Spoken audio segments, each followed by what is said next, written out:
Mari kita mohon kekuatan dari Tuhan. Kita berdoa.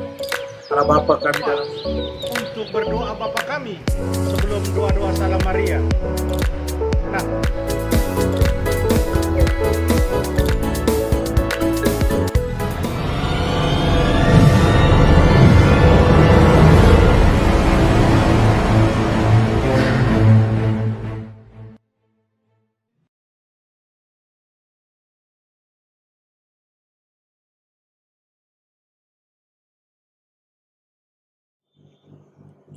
Shalom, salam damai sejahtera Bapak Ibu, Saudara dan Saudariku seiman.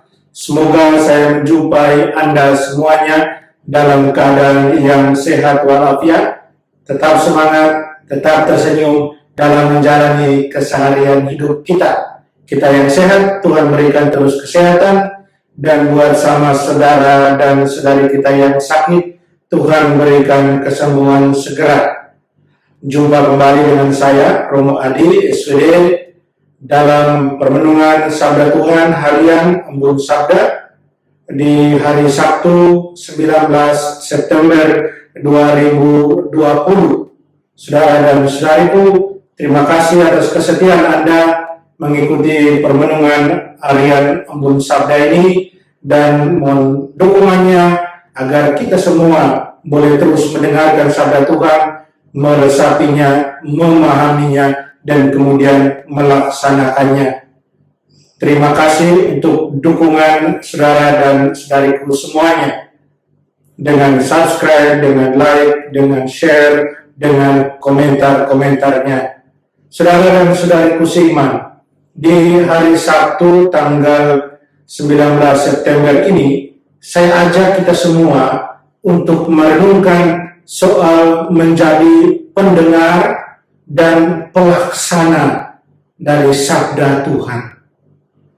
Hari ini kita akan mendengarkan bacaan Injil tentang kisah penabur, perumpamaan tentang penabur. Yang menarik adalah bahwa Yesus bukan hanya memberikan penjelasan tentang perumpamaan seorang penabur yang keluar dan menaburkan di berbagai tempat atau di berbagai jenis tanah, jenis tempat, jenis lahan, tapi juga Yesus memberikan penjelasan soal arti dari benih yang jatuh di tanah, dari benih yang jatuh di bebatuan, dari benih yang jatuh di semak berduri, dan dari benih yang jatuh di tempat atau tanah yang baik. Saudara dan saudariku seiman, kalau kita mendengarkan, membaca Injil ini, dan kemudian meresapinya, memahaminya, membawanya dalam doa kita, maka saya yakin dan percaya bahwa kita semua akan menjawab kalau ditanya kita mau jadi jenis lahan atau jenis tempat yang mana. Maka kita semua akan menjawab kita mau jadi tanah yang baik. Tanah yang baik buat benih Sabda Tuhan yang Tuhan sendiri taburkan dalam diri kita. Saudara dan saudariku seiman, apa syaratnya untuk menjadi tanah yang baik? Yesus bilang dalam bacaan Injil, hendaklah telinga yang untuk mendengarkan menjadi telinga yang sungguh mendengarkan. Apa maksud Yesus di sini? Kalau kita terjemahkan secara harafiah, mungkin akan sangat gampang, ya memang telinga untuk mendengar. Tapi tentunya Yesus bermaksud lebih. Saudara dan saudariku seiman, kalau saya boleh menginterpretasikan apa yang Yesus maksudkan dengan hendaknya siapa yang mempunyai telinga untuk mendengar, hendaklah mendengar, saya boleh menyimpulkannya dalam beberapa poin. Yang pertama, harus ada kesiapsediaan. Berbicara soal mendengar, bukan hanya soal telinga, tapi soal kesiapsediaan dari dalam hati untuk mendengarkan dengan hati, bukan dengan telinga. Karena kalau ada kesiapsediaan dengan hati, maka akan ada yang namanya mendengar dengan penuh perhatian, dengan penuh saksama. Karena kita bukan hanya mendengarkan dengan indera pendengaran, tapi terlebih mendengarkan dengan hati. Yang kedua, kalau kita mendengar dengan hati, itu berarti kita mendengarkan dengan penuh keterbukaan. Kita siap sedia mendengarkan dengan hati, itu berarti kita terbuka mendengarkan. Kita mau tahu apa isi dari apa yang kita dengar itu. Karena kita terbuka membiarkan diri dimasuki oleh apa yang mau kita dengarkan itu, bahan yang mau kita dengarkan itu, sabda Tuhan yang Tuhan berikan kepada kita itu. Dan yang ketiga, kalau ada kesiapsediaan, ada keterbukaan, yang pastinya ada kerendahan hati di sana. Karena dengan kerendahan hati, kita sungguh mau menerima apa yang disampaikan. Kita mau menerima apa yang diperdengarkan kepada kita. Sehingga akhirnya sungguh-sungguh menjadi mendengar. Dan akhirnya menjadi benar apa yang Tuhan Yesus bilang. Siapa yang punya telinga untuk mendengar, hendaklah dia mendengar.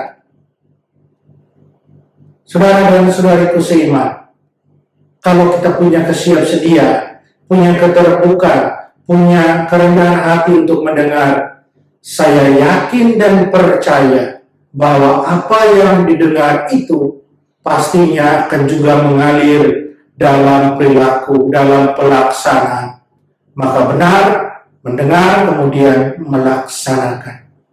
Tentunya tidak mudah untuk menjadi pendengar yang baik dan kemudian menjadi pelaksana yang baik, terutama dari sabda Tuhan yang Tuhan sampaikan kepada kita setiap hari.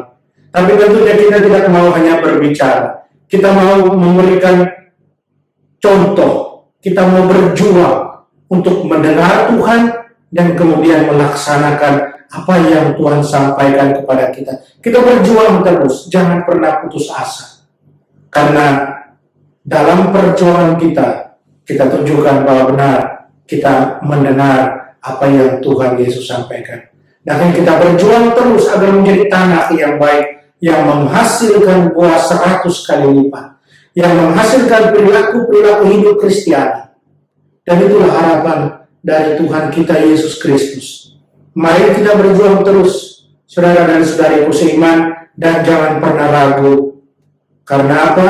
Karena Tuhan ada bersama kita. Yakinlah dalam perjuangan kita, Tuhan bersama kita, menggandeng tangan kita. Jangan lepas tangannya agar kita tidak keliru dalam mendengarkan. Dan jangan biarkan telinga kita atau hati kita mendengarkan hal-hal yang tidak penting, hal-hal yang berbau dosa. Biarkanlah hati kita selalu mendengarkan firman Tuhan, mendengarkan hal-hal yang baik yang akan membawa kita melaksanakan apa yang baik atau menjadi berkat buat orang lain. Mari kita berjuang terus, kita berdoa. Allah Bapa dalam surga, terima kasih atas segala rahmat, karunia cinta yang sudah kami terima daripada-Mu. Kami mohon ya Bapa, berikanlah kami hati yang bisa mendengarkan, hati yang terbuka, hati yang siap sedia, hati yang rendah hati. Bantulah kami selalu mendengarkan sabda-Mu dan mampukanlah kami melaksanakannya dalam hidup kami setiap hari. Tolonglah kami, bantulah kami. Amin. Saudara dan saudariku, mari kita mohon berkat dari Tuhan. Tuhan sertamu, kita sekalian, segala usaha kita untuk menjadi pendengar sabda Tuhan yang baik dan kemudian menjadi pelaksana sabda Tuhan itu. Dilindungi, dibimbing dan diberkati Allah yang Maha Kuasa, Bapa dan Putra dan Roh Kudus. Amin.